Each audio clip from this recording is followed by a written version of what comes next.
Pai, do Filho e do Espírito Santo. Amém. Louvado seja o nosso Senhor Jesus Cristo. Para sempre seja louvado. Amém. Se você trouxe a Bíblia, você já vai pegar aí a primeira carta de São João, capítulo 2, versículo 15. A proposta é, a cada 10 dias, a gente vem com uma pregação para mostrar as ferramentas para conquistar a vitória. Mas a vitória é contra quem? A Bíblia diz que nós temos 3 inimigos. Você já ouviu falar? A Bíblia afirma que nós temos 3 inimigos. Quais são estes inimigos? Né? A gente tem que saber com quem que a gente está lutando. Né? É de fundamental importância a gente saber quem são os nossos adversários. No esporte, né? Qualquer esporte que tem, principalmente quando é de competição, né? No sentido de um contra o outro, antes da luta, cada adversário estuda o oponente para saber quais são as características, as forças e as deficiências, né? Então, no mundo espiritual não é diferente. Nós temos 3 inimigos e nós devemos conhecer profundamente esses 3 inimigos. Caso contrário, será muito difícil a gente conquistar a vitória. Porém, existe algo que a gente também precisa saber.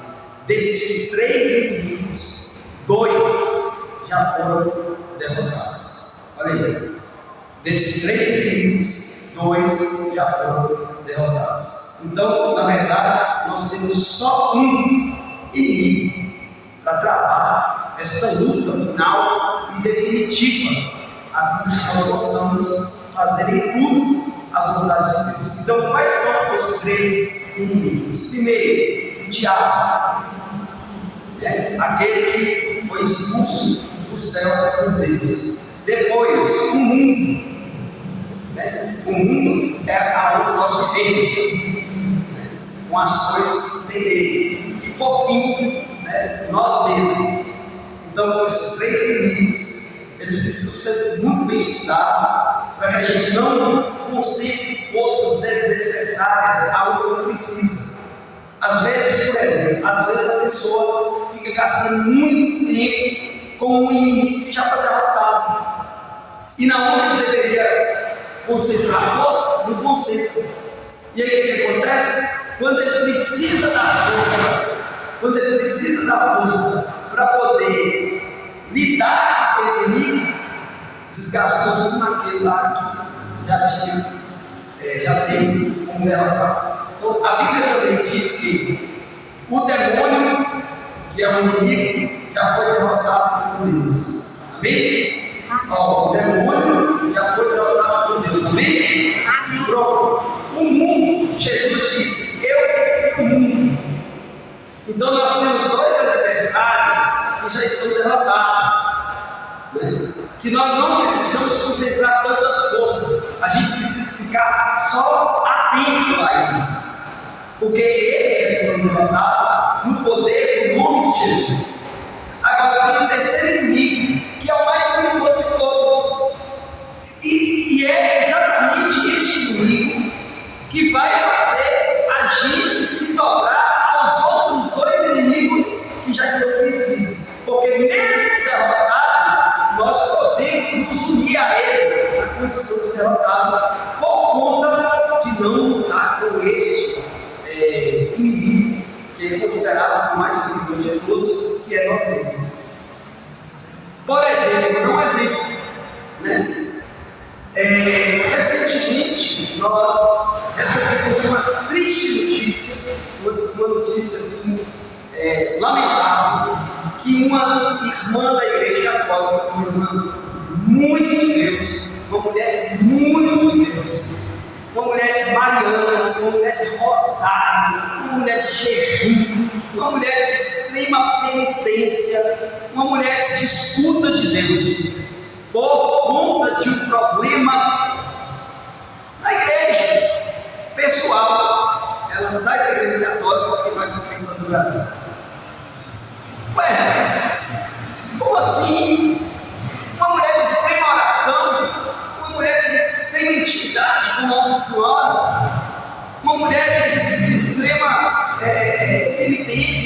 todas essas práticas que nós temos, o que é que aconteceu?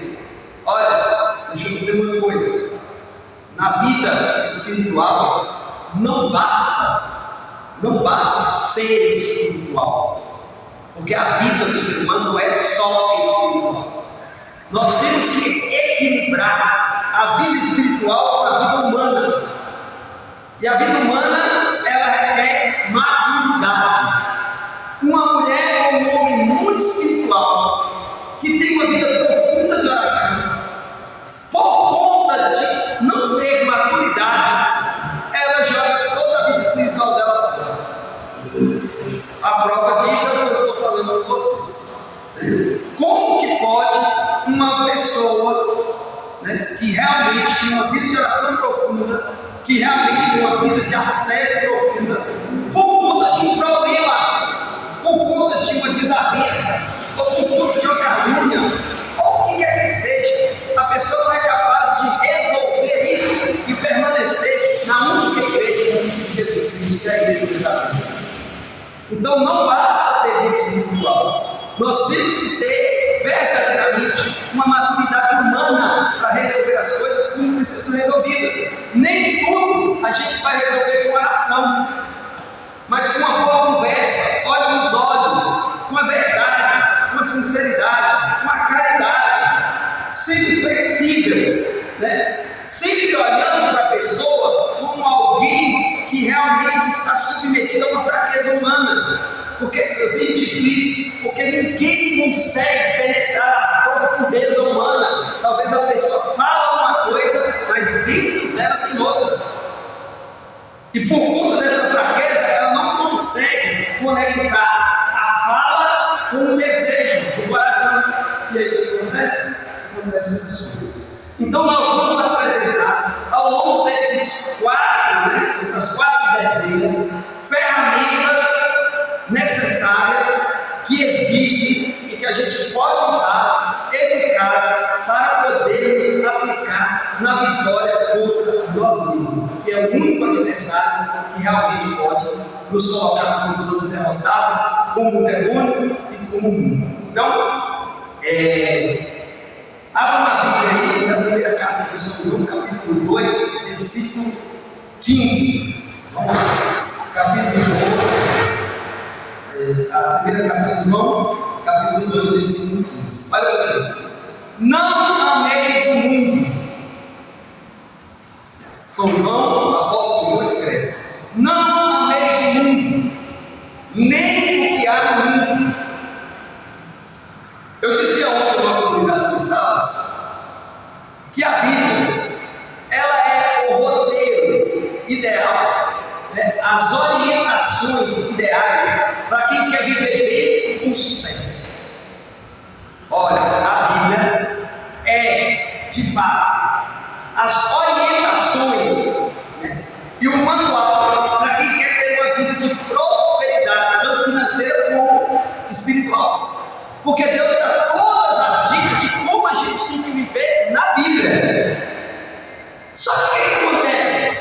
Por que as pessoas elas estão perdidas hoje? Porque elas não leem a Bíblia. A Bíblia ensina como que a gente tem que ser marido. A Bíblia ensina como que a mulher tem que ser esposa. A Bíblia ensina como que um filho tem que ser filho. A Bíblia ensina como que a gente tem que tratar um idoso. A Bíblia ensina como que a gente tem que tratar uma viúva. A Bíblia ensina como que a gente tem que tratar os jovens. A Bíblia ensina como a gente tem que tratar as autoridades civis. A Bíblia ensina como que a gente tem que tratar as autoridades religiosas. A Bíblia ensina como que a gente tem que se comportar na sociedade. E o que a gente vê hoje? Um povo extremamente desequilibrado, que não sabe viver em sociedade.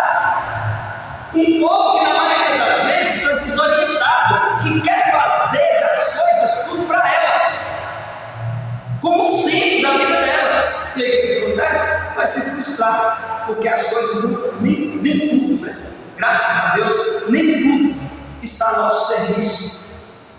A gente tem que aprender que, ora, nós somos protagonistas, e protagonista é o ator principal, e ora, nós somos coadjuvantes.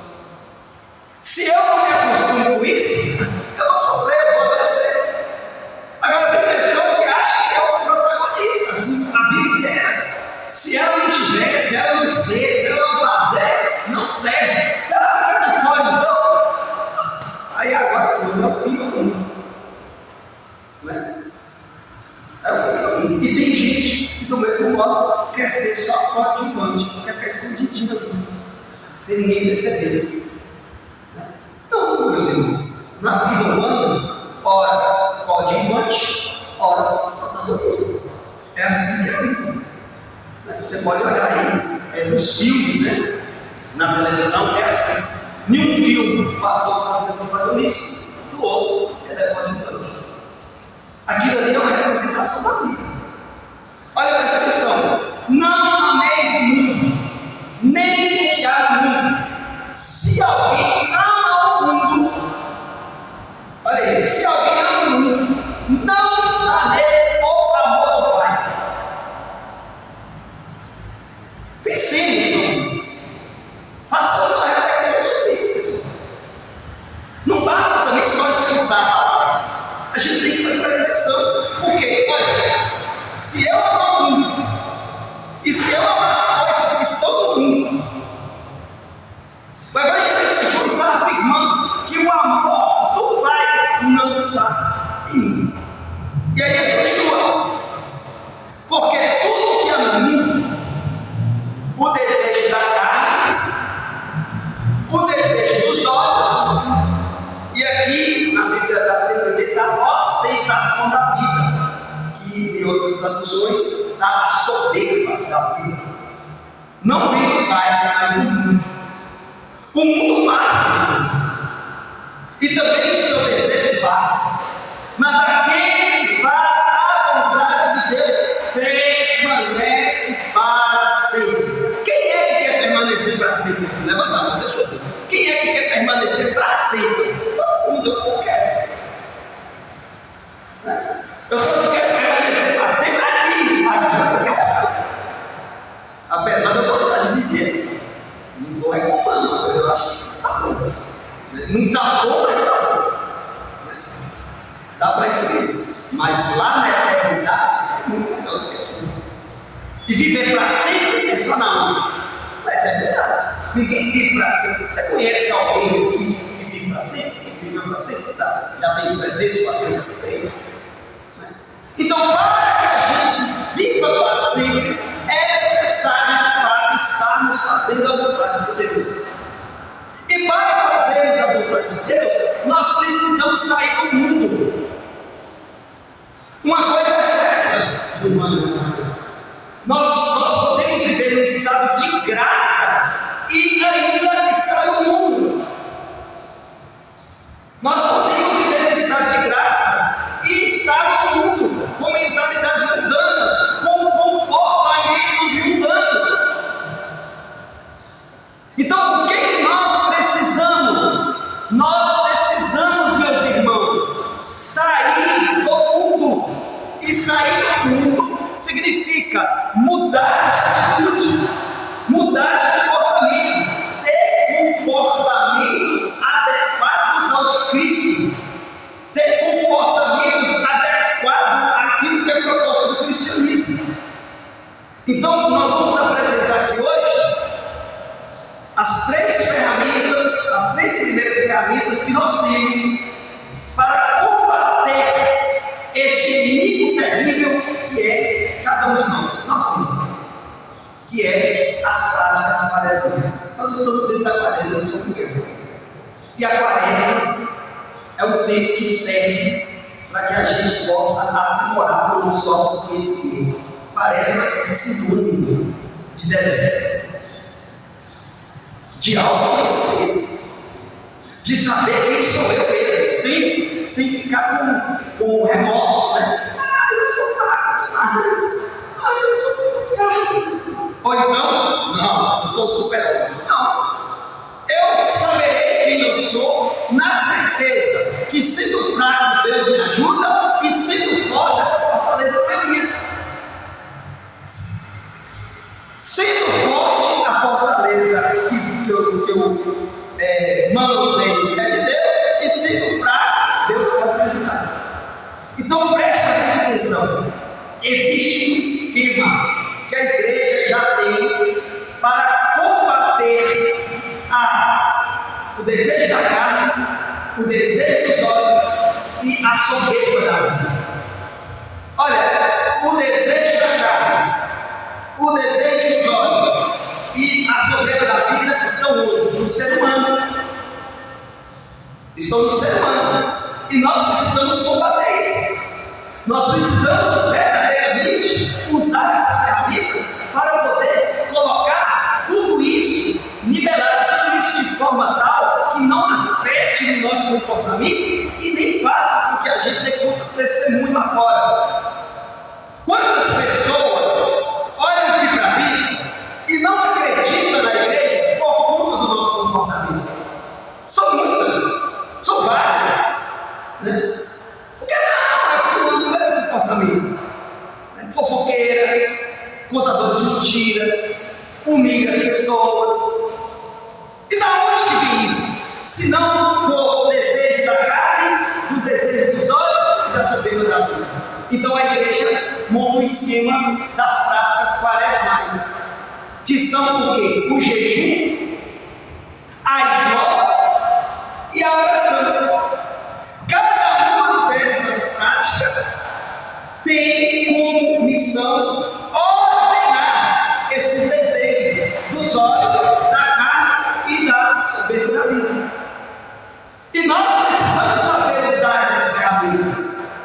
Nós precisamos realmente pegar essas ferramentas e usar de forma correta. Porque uma ferramenta na mão de quem não sabe usar pode se tornar uma ferramenta de morte para qualquer pessoa, sim ou não? Um facão na mão de quem não sabe usar, ela pode ferir a própria pessoa? Pode. Um motosserra na mão de quem não sabe usar, ela pode servir de ferramenta para destruir a vida da própria pessoa? Pode. E o que está acontecendo? A igreja dá essas ferramentas para nós e nós, na maioria das vezes, ou não está nem aí, ou usa de forma adequada, prejudicando a nossa própria vida. Aquilo que era para ser bom, passa a ser bom. Então a gente tem que entender o que está acontecendo. A gente tem que saber, por exemplo, o que é a concupiscência da carne. Por exemplo, a carne, quando se fala carne na Bíblia, não está falando de corpo. Quando se fala carne, significa alma. Porque a concupiscência da carne não é o corpo, mas sim a alma. Por quê? Porque a carne é o ser humano na sua dimensão fragilizada. O corpo vai perecer, o corpo vai para baixo, a terra vai comer o corpo. A alma é que sobe ou desce, vai para o céu ou para o inferno. Então existe uma desordem. Existe uma desordem nossa por conta do pecado original.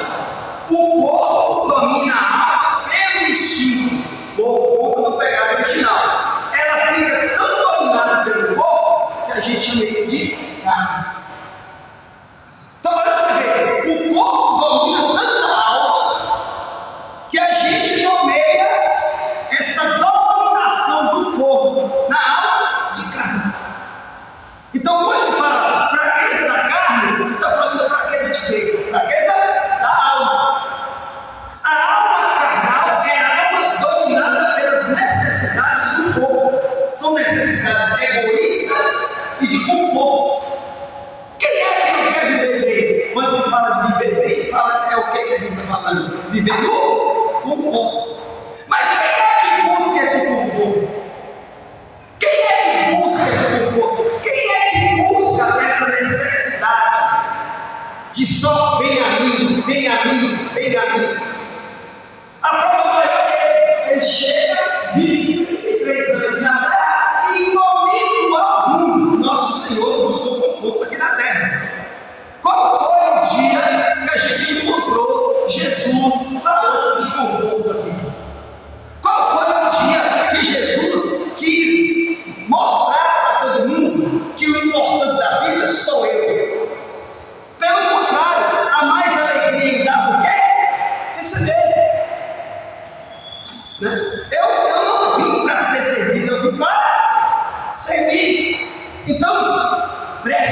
atenção. Por quê? Porque essa necessidade egoísta de conforto é uma busca da felicidade no prazer. E aqui que está o problema. Por quê? Porque o certo seria a alma dominar o corpo e não o contrário, como a maioria das vezes acontece. Agora, o problema é o seguinte: a lei da concupiscência da carne foge sempre da dor. A lei da concupiscência da carne sempre busca o prazer. Foge da dor, busca o prazer. Foge da dor, busca o prazer. Quando alguém procura, por exemplo, um logoterapeuta como eu, a pessoa que procura como logoterapeuta, ela vem com a cabeça pensando o quê? Eu quero sair deste sofrimento.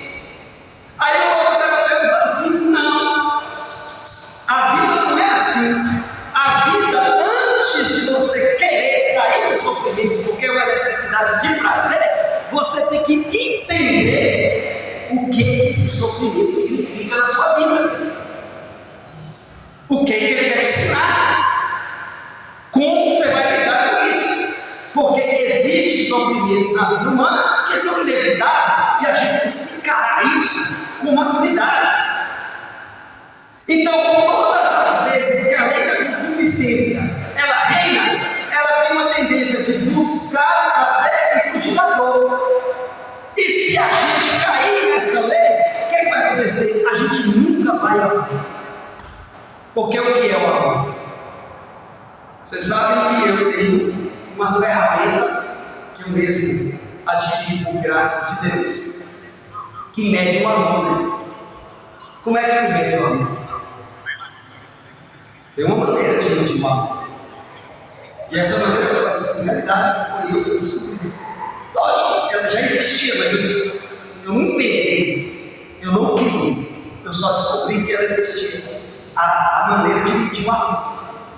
Se mede o amor pela capacidade que a pessoa tem de sofrer por aquilo que fala que ama. Por que eu sei que Jesus nos amou muito? Jesus nos amou muito, sim ou não? Fala para mim aí, com voz alta e forte. Jesus nos amou muito, sim ou não? Sim. Mas por que eu sei que Jesus me amou muito? Porque quando eu olho para a cruz, quando eu olho para aquele que deu, quando eu olho para o seu sofrimento, não tem como negar que ele nos amou ao extremo. Por que a primeira carta de Coríntios, capítulo 13, diz que o amor tudo suporta? Por quê? Porque se mede o amor pela capacidade que a pessoa que diz que ama de sofrer. Por isso que quando a gente cai na lei da concupiscência, que é a lei de eu quero sair da dor e quero encontrar o prazer, sair da dor e encontrar o prazer, eu nunca experimentarei o amor de verdade. Porque o amor nada mais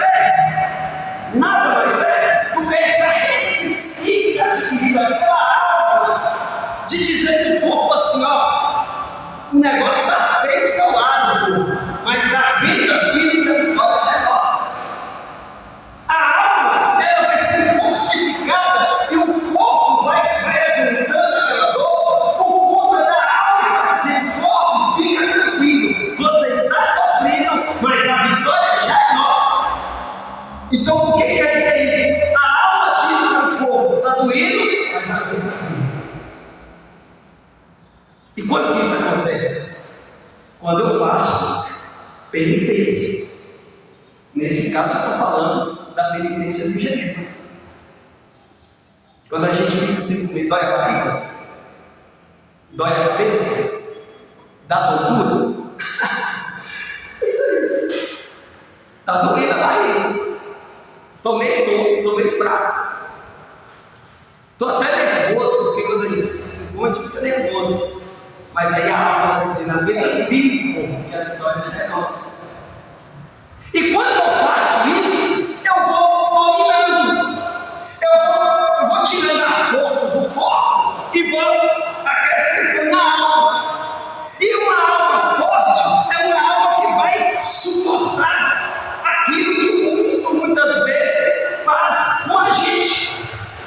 Então nós estamos falando de uma das ferramentas necessárias para vencer nós mesmos. Vocês que chegaram depois, o diabo, o mundo e nós, os três inimigos. Desses três, dois já foi derrotado: diabo e mundo já foi derrotado. Restou quem? Nós mesmos. Nós temos que concentrar isso em dominar os nossos sentidos, porque se a gente desgasta muita energia com o demônio e com o mundo, na hora de enfrentar a gente não ganha. Repito, é necessário ficar atento à ação do mal e à ação do mundo, atentos. E quando for para dispensar força, a gente dispensa força no sentido de buscar aquele que já venceu o mundo e o demônio. Jesus. Foi Jesus que disse: eu venci o mundo. É a Bíblia que afirma que quando Deus morre e ressuscita, quando Jesus morre e ressuscita, venceu o diabo.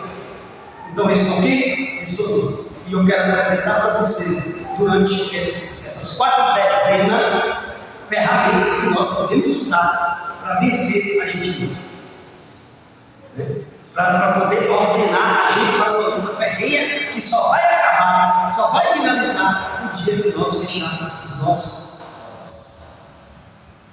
Porque no último minuto, assim como alguém pode se converter e se salvar, no último minuto alguém pode cair no pecado e se perder. Então nós temos que ficar atentos 24 horas por dia até no sono. Porém, existe a esmola. Então, para combater a concupiscência da carne, a gente vai usar a penitência. Aqui nós estamos falando de jejum, mas pode ser um banho frio, mas pode ser um café amargo, mas pode ser diminuir o máximo a quantidade de comida, pode ser uma vez dormir no chão, sair do colchão e dormir no chão. E são tantas outras práticas que a própria igreja também vai apresentando de penitência para poder dominar essa carne, para poder moderar essa carne a ponto da nossa alma dizer para o corpo: ó, está tudo normal agora, eu estou na jogada, eu que estou aqui na direção. A esmola, a concupiscência dos olhos. Olha, o ser humano, ele tem uma tendência de querer conhecer todas as coisas. Ele quer ver. Aonde tiver brilho, aonde tiver coisas bonitas, ele quer ver. É uma sede de conhecer as coisas, ou ver as coisas. Isso é próprio do ser humano. Por quê? Um animal não fica o dia inteiro na televisão. Um animal não fica o dia inteiro no Instagram. O animal não tem esse desejo de ficar vendo as coisas assim, desordenadamente o dia inteiro. Isso é próprio do ser humano. Deus nos criou para buscar a verdade. E a busca da verdade passa pelos olhos. Então nós temos que ter consciência que, por conta da desordem, essa busca da verdade que deveria ser saudável, sobretudo nos olhos, transformou-se em quê? Em curiosidade. E a curiosidade, meus irmãos, não é uma coisa boa. A curiosidade não é uma coisa boa. Não é uma coisa boa. Essa curiosidade de tanto ver as coisas, eu acabo querendo tê-las. E às vezes eu faço do possível e do impossível para ter. Eu não penso em ninguém e não penso em nada, porque é meu. Vai ser meu de qualquer jeito.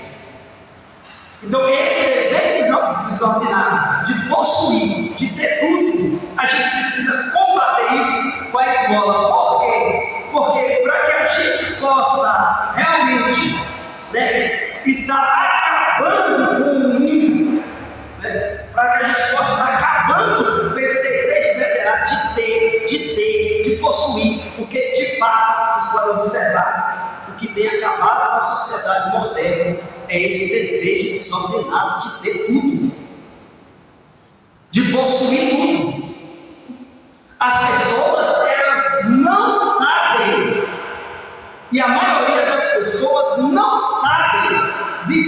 mais o necessário.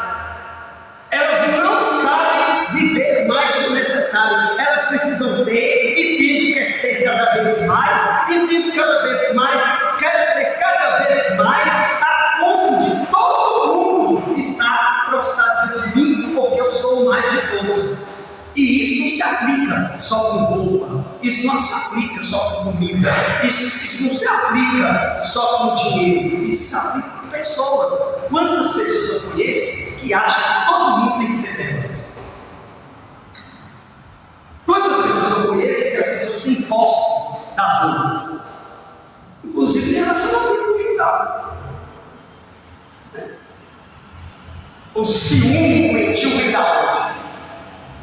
De achar que a pessoa é só minha, e que o mundo está debaixo dos meus pés, e que todo mundo tem que se submeter à minha vontade. Da onde que vem isso? Da concupiscência dos olhos, desse desejo exagerado de querer tudo que vem. É por isso, meus filhos, que a gente tem que olhar para a comida com fome e dizer não. É por isso que a gente tem que andar nas lojas no final de ano com dinheiro no bolso, sentir vontade de possuir e dizer não.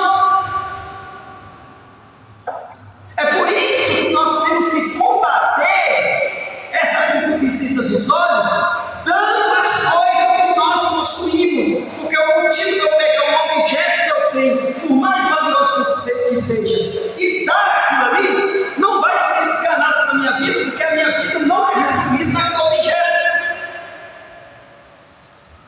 Agora, meus irmãos, eu digo uma coisa para vocês: o exercício da esmola não é para qualquer um, porque isso fere de fato esse desejo tremendo de sempre ter as coisas, tudo que eu quero ter. Você sabe que é muito fácil conhecer o vazio do coração de alguém, basta olhar como a pessoa se veste, como ela lidar com as coisas materiais. Quanto mais apetrechos, quanto mais indumentárias, quanto mais coisas, mais vazio, mais vazio e mais vazio. Se nós aprendermos a viver com o necessário, nós seremos pessoas extremamente realizadas aqui na terra e temos certeza da eternidade. Por isso que a esmola também é uma ferramenta muito necessária para que a gente possa dominar os nossos sentidos, sobretudo o dos olhos. Preste atenção. É isso que está acabando com o mundo, pois queremos as coisas sem necessidade, não sabemos e não queremos viver o necessário. Mateus capítulo 6, versículo 24. Vocês não podem servir a dois senhores. Vocês não podem servir a Deus e a dinheiro. Aqui não está dizendo, você não pode ter dinheiro. Não é isso. Mas aqui está dizendo que o seu Deus, o seu Senhor, quem te domina, quem te dá ordem, quem conduz a sua vida, aonde a sua alegria é regida, tem que ser Deus e não dinheiro. Uma vez eu fiz uma experiência dessa. Eu comecei a perceber, quando eu tinha dinheiro no bolso, eu saía mais feliz. E quando eu não tinha dinheiro, eu saía mais reprimido. Olha, preste atenção no vídeo. A gente tem que prestar atenção nesses movimentos da alma, nos movimentos do corpo, aonde isso está no meu lugar, a ponto de conduzir os meus sentidos, os meus sentimentos. Nós não podemos jamais deixar isso acontecer. Por quê? Porque se isso acontecer, de fato, nós teremos dificuldade de nos render a Deus. Por fim, a soberba da vida, que é combatida com a oração. A soberba da vida, ela se contrapõe à necessidade de Deus. O que é se contrapor? Se contrapor é eu não preciso de Deus. A quantidade de tempo que você fica em oração revela o tanto que você precisa de Deus. Nós ficamos aqui todos os dias de meio-dia às 2. Por que nós nos propomos ficar aqui de meio-dia às 2 durante 40 dias? Por causa de uma necessidade de Deus. Nós não iremos vencer a soberba da vida que está ligada assim: eu posso, eu que mando, eu que quero, não preciso de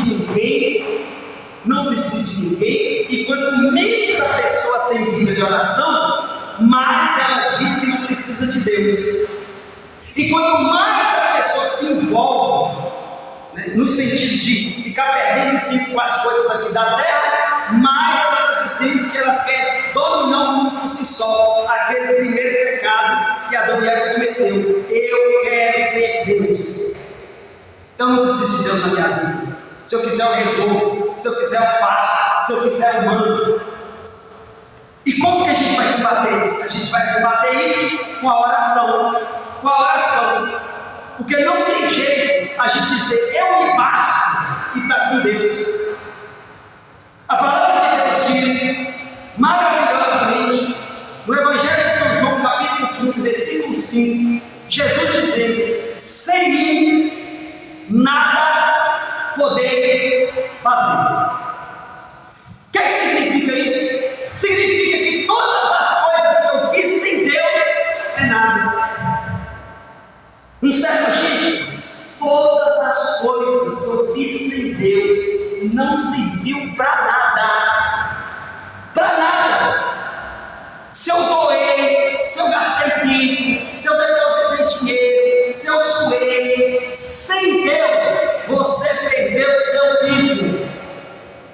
Porque nosso Senhor está dizendo no Evangelho, João capítulo 15, versículo 5: sem mim nada podeis fazer. O que significa isso? As coisas só têm valor, só têm fruto, só têm sentido quando elas têm sentido em mim, quando vocês fazem comigo, para mim. Quando a gente vê na missa, por Cristo, com Cristo e em Cristo. Não é assim que funciona? Com Cristo, em Cristo e por Cristo. Então é todas as coisas. A vida de oração é fundamental. Como que a gente resolve essa soberba da vida?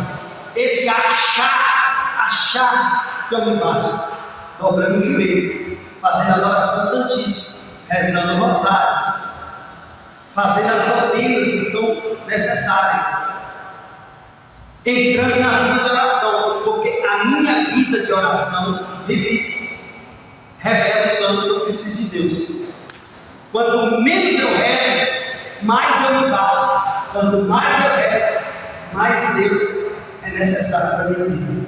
Por fim, meus irmãos, como fazer para ser ouvidos por Deus? Como é que eu faço, gente, para ser um homem ou mulher ouvido por Deus? Parar de ouvir os desejos da carne, fazendo penitência. Parar de ficar disperso, olhando o mundo. Parar de ficar olhando o mundo de forma avarenta, querendo tudo para si. É tudo meu, é tudo meu. Eu quero. Não, eu vou comprar igualzinho.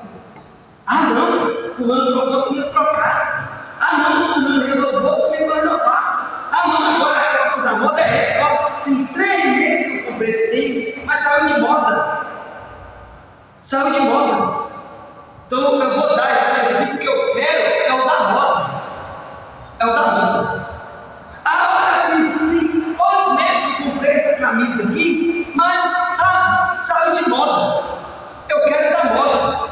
Como que a gente vai deixar Deus conduzir na gente? É quando de fato eu parar de ouvir os desejos da carne, fazer penitência e jejum, e tem que fazer penitência e jejum, porque quem não faz penitência e jejum não vai vencer o desejo da carne. Como é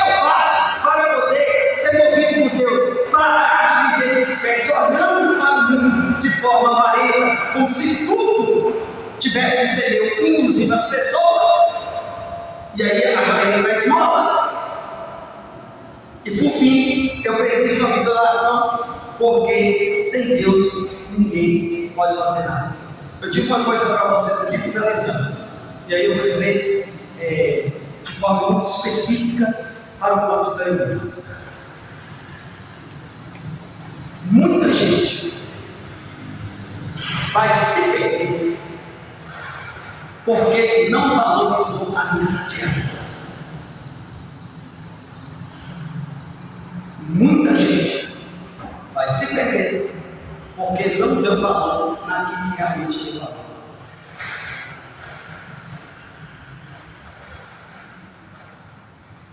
Faça uma proposta. Enquanto existir missa diária, participe.